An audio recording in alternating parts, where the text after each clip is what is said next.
আমরাই আমাদের বাচ্চাদের ভবিষ্যৎটা নষ্ট করে দিচ্ছি না তো বন্ধুরা? একটু ভেবে দেখলে হয় না? প্রত্যেকের ঘরে ছোট বাচ্চা হয়তো ছিল, হয়তো আছে বা থাকবে।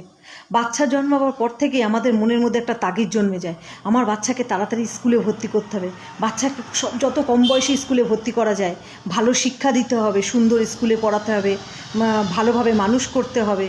এই তাগিদে আমরা বাচ্চার হয়তো কথা বলতে শেখেনি, সেই মুহূর্তে আমরা কি করি, সময়ের আগে বাচ্চাকে স্কুলে ভর্তি করিয়ে দিই, হাতে খড়ি শিখিয়ে দিই। এমনকি বাচ্চার লেখার ইচ্ছাটুকু জন্মায়নি, শেখার ইচ্ছাটুকু জন্মায়নি, মানে কথা বলতে পারে না, সেই সময় আঙুল টিপে হাত ধরে জোর করে আমরা তাদেরকে লেখাপড়া শেখাই।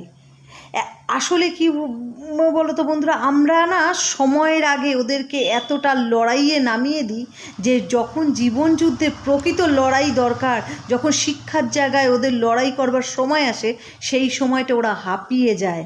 সেটার জন্য কি আমরা দায়ী না? প্রত্যক্ষ না পরোক্ষভাবে হয়তো আমরাই দায়ী। কারণ তাদের মানে শেখার আগ্রহ জন্মাবার আগেই আমরা অনেক কিছু শিক্ষার জন্য চাপিয়ে দিই।